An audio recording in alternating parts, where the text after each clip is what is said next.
सावधान 15 फरवरी 2026 की महाशिवरात्रि पर अगर आपने गलती से भी अपने घर में यह 3 चीजें बनाकर खा ली तो समझ लीजिए कि आपने स्वयं अपने हाथों से अपनी बर्बादी लिख दी है। जी हाँ, शिव पुराण के अनुसार यह 3 ऐसी चीजें हैं जो उस रात भूल कर भी रसोई में नहीं होनी चाहिए, वरना महादेव की कृपा नहीं बल्कि उनका क्रोध बरसेगा। आज मैं आपको बताऊंगा कि कैसे यह मामूली दिखने वाली सब्जियां आपके हंसते खेलते परिवार को सड़क पर ला सकती हैं। इसलिए वीडियो को शुरू से अंत तक ध्यान से देखिएगा, क्योंकि सवाल आपके घर की सुख शांति का है। दोस्तों, 15 फरवरी 2026 की तारीख को अपने कैलेंडर में अभी के अभी लाल रंग से मार्क कर लीजिए, क्योंकि यह कोई साधारण महाशिवरात्रि नहीं है। शास्त्रों की गणना और ग्रह नक्षत्रों का ऐसा दुर्लभ संयोग करीब 700 साल बाद बन रहा है।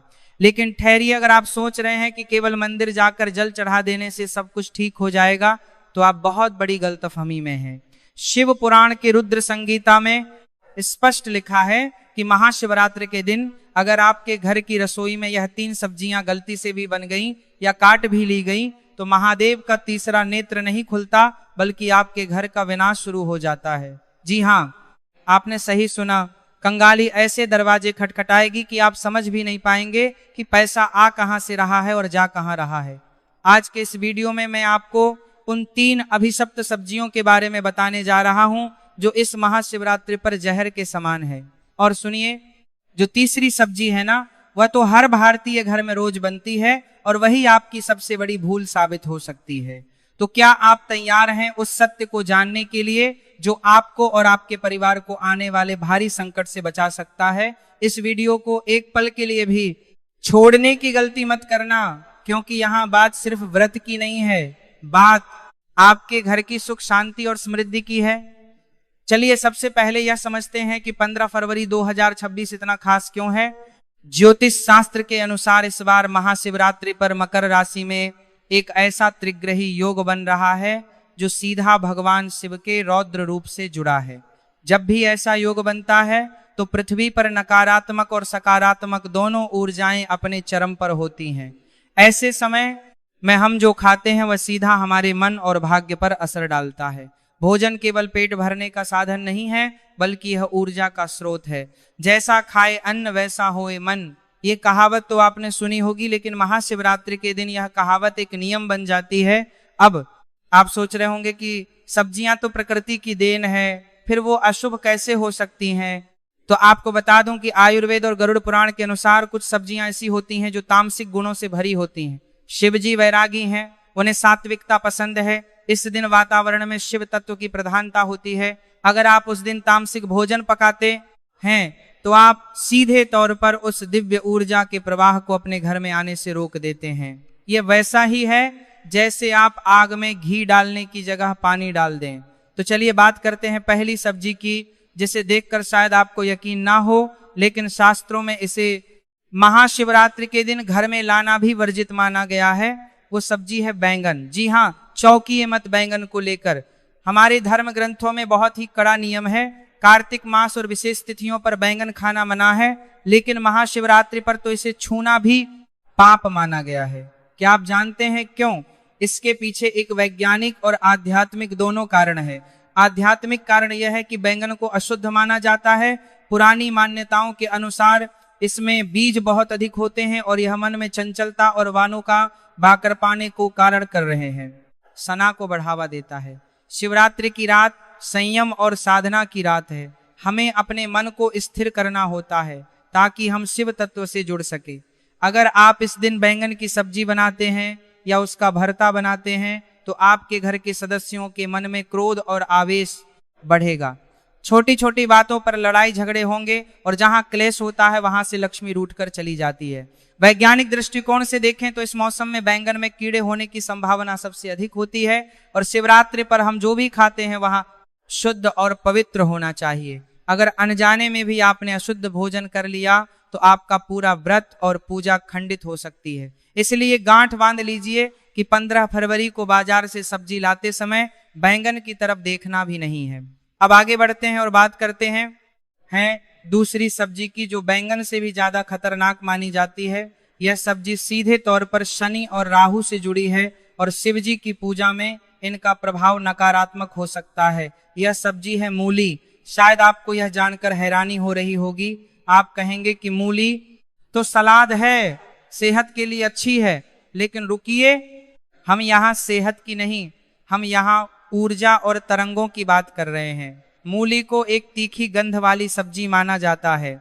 शास्त्रों में कहा गया है कि जिस भोजन में तीव्र गंध हो वह राक्षसी भोजन की श्रेणी में आता है।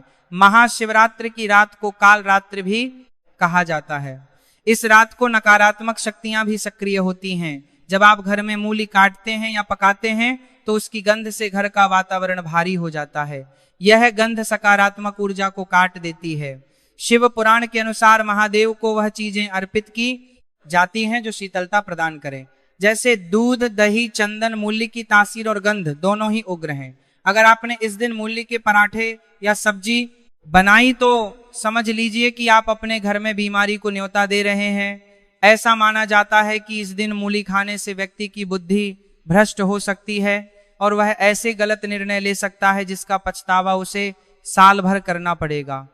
क्या आप चाहेंगे कि आपकी एक छोटी सी गलती आपके पूरे साल की मेहनत पर पानी फेर दे? नहीं ना। इससे पहले कि मैं आपको तीसरी और सबसे महत्वपूर्ण सब्जी के बारे में बताऊं जो आपके घर में कंगाली ला सकती है, मैं आपको एक बहुत ही जरूरी बात बताना चाहता हूं। बहुत से लोग यह सोचते हैं कि हम तो व्रत नहीं रख रहे हैं, हम तो खा सकते हैं। ये सबसे बड़ी गलतफहमी है। महाशिवरात्रि का प्रभाव पूरी सृष्टि पर होता है, चाहे आप व्रत रखें या ना रखें। अगर आप उस दिन घर में रसोई जला रहे हैं तो नियमों का पालन करना पूरे परिवार के लिए अनिवार्य है। घर का एक सदस्य भी अगर नियम तोड़ता है तो उसका दोष पूरे परिवार को लगता है। अब समय आ गया है उस तीसरी सब्जी के बारे में जानने का जिसके बिना शायद आपका खाना अधूरा लगता है। लेकिन महाशिवरात्रि के दिन यह सब्जी नहीं बल्कि साक्षात दरिद्रता है और वह प्याज और लहसुन। आप कहेंगे कि यह तो हमें पता है, लेकिन रुकिए, इसमें गहरा रहस्य है जो आपको नहीं पता। लोग अक्सर सोचते हैं कि सिर्फ व्रत वाले को प्याज लहसुन नहीं खाना चाहिए, लेकिन शास्त्रों में लिखा है कि शिवरात्रि के दिन इन चीजों का घर में होना भी अशुभ है। प्याज और लहसुन की उत्पत्ति की कथा समुद्र मंथन से जुड़ी है। जब राहु का सिर काटा गया था तो उसके रक्त की बूंदें धरती पर गिरी थी, जिनसे प्याज और लहसुन की उत्पत्ति हुई। इसीलिए इनमें रोग तो ठीक करने के गुण हैं, लेकिन इनका स्वभाव राक्षसी है। महाशिवरात्रि पर ग्रहों की स्थिति ऐसी होती है कि हमारा शरीर ब्रह्मांडीय ऊर्जा को ग्रहण करने के लिए एक रिसीवर की तरह काम करता है। प्याज और लहसुन तामसिक भोजन है जो हमारे शरीर में आलस्य, अज्ञान और क्रोध पैदा करते हैं। अगर आप इस दिन छोले, पनीर या कोई भी ऐसी सब्जी बनाते हैं जिसमें प्याज लहसुन का तड़का लगा हो तो आप शिव की कृपा से वंचित रह जाएंगे। लेकिन खतरा सिर्फ यहीं खत्म नहीं होता। एक और चीज है जिसे अक्सर लोग सब्जी समझकर पका लेते हैं और वह है मसूर की दाल। हालांकि यह दाल है लेकिन इसे सब्जी की तरह ही भोजन में गिना जाता है। शिव पुराण में मसूर की दाल को गौ रक्त के समान माना गया है। इस दिन मसूर की दाल बनाना या खाना महापाप है। तो अब सवाल यह उठता है कि आखिर हम खाएं क्या? अगर यह सब्जियां नहीं बनानी तो क्या बनाना शुभ होगा? इसका जवाब भी हमारे पुराणों में छिपा है। 15 फरवरी 2026 की महाशिवरात्रि पर आप लौकी की सब्जी बना सकते हैं। लौकी को सबसे शुद्ध और सात्विक माना जाता है।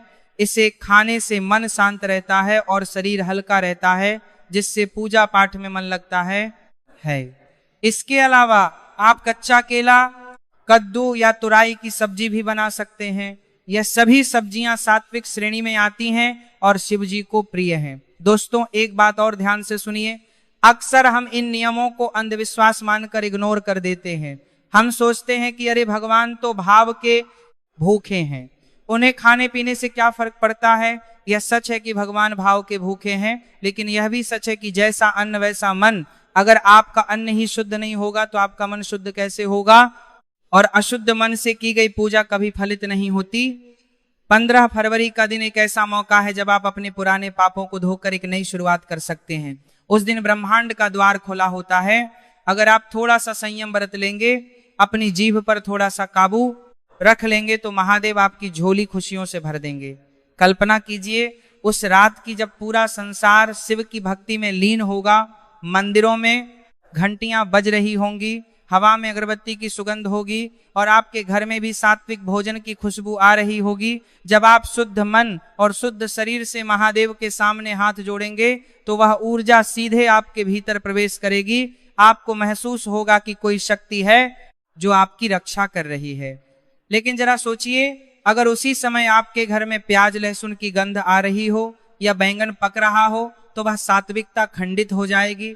नकारात्मक शक्तियां जो उस रात सक्रिय होती हैं वह आपके घर की ओर आकर्षित होंगी और फिर शुरू होगा परेशानियों का दौर, बीमारी, पैसा अटकना, बच्चों का पढ़ाई में मन ना लगना, पति पत्नी में क्लेश।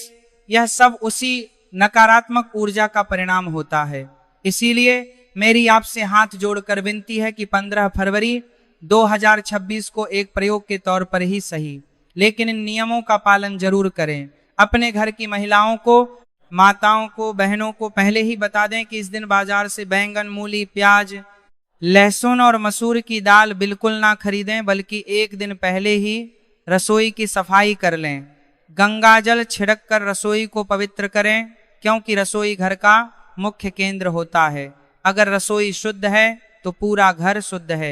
इस वीडियो को बनाने का मेरा उद्देश्य आपको डराना नहीं है, बल्कि आपको जागरूक करना है। हमारे जिच्छ मुनियों ने जो नियम बनाए हैं उनके पीछे गहरा विज्ञान है। वे जानते थे कि ग्रहों की चाल का हमारे शरीर और मन पर क्या असर होता है। वे जानते थे कि किस दिन कौन सा भोजन हमारे लिए विष बन सकता है और कौन सा अमृत। आज का आधुनिक विज्ञान भी अब इन बातों को मानने लगा है कि भोजन का हमारे अवचेतन मन पर गहरा प्रभाव पड़ता है। तो क्या आप वादा करते हैं कि इस महाशिवरात्रि आप इन 3 सब्जियों को अपने घर में नहीं घुसने देंगे? कमेंट में हर हर महादेव लिखकर अपनी हाजिरी जरूर लगाएं। और हाँ, एक और गुप्त बात जो बहुत कम लोग जानते हैं, महाशिवरात्रि के दिन नमक का प्रयोग भी कम से कम करना चाहिए। अगर हो सके तो सेंधा नमक का ही प्रयोग करें, साधारण नमक का त्याग करें। इससे आपके शरीर में जल का संतुलन बना रहेगा और आप साधना में अधिक समय तक बैठ पाएंगे। याद रखिए, 15 फरवरी 2026 का दिन आपकी किस्मत बदल सकता है। बस जरूरत है तो थोड़ी सी सावधानी और श्रद्धा की। शिव जी बहुत भोले हैं, वह एक लोटा जल से भी प्रसन्न हो जाते हैं, लेकिन वह रुद्र भी हैं। अगर हम जानबूझकर नियमों का उल्लंघन करते हैं तो हमें उनके क्रोध का भी सामना करना पड़ सकता है। कंगाली और दरिद्रता को न्योता मत दीजिए। अपने घर को मंदिर बनाइए, सात्विक भोजन पकाइए और फिर देखिए कि कैसे महादेव की कृपा आपके पूरे परिवार पर बरसती है। जाते जाते एक बार फिर दोहरा दूं, बैंगन में नहीं, मूली नहीं, प्याज लहसुन नहीं, इन 3 दुश्मनों को उस दिन अपनी थाली से दूर रखें। और अगर आप चाहते हैं कि मैं महाशिवरात्रि की सही पूजा विधि और शुभ मुहूर्त पर भी एक विस्तृत वीडियो बनाऊं तो नीचे कमेंट करके जरूर बताएं। मैं कोशिश करूंगा कि आपके लिए वह जानकारी भी जल्द से जल्द लेकर आऊं। अंत में बस इतना ही कहूंगा कि विश्वास ही फलदायक होता है। अगर आप विश्वास के साथ इस नियम का पालन करेंगे तो आपको परिणाम जरूर दिखेगा, और अगर मन में शंका रखकर करेंगे तो अमृत भी विष बन जाएगा। महादेव आप सभी की रक्षा करें। यो कहाँ का राम बीछी के सामने आपके घर के भंडार हमेशा भरे रह। आप सभी को महाशिवरात्रि की अग्रिम शुभकामनाएं। इस जानकारी को अपने तक सीमित मत रखिएगा, अपने दोस्तों, रिश्तेदारों और परिवार के व्हाट्सएप ग्रुप में इसे अभी शेयर कर दीजिए। क्या पता आपके एक शेयर से किसी के घर में अनजाने में होने वाला पाप रुक जाए और उसका पुण्य आपको ही मिलेगा, क्योंकि अच्छी बात फैलाना भी एक तरह की शिव सेवा ही है।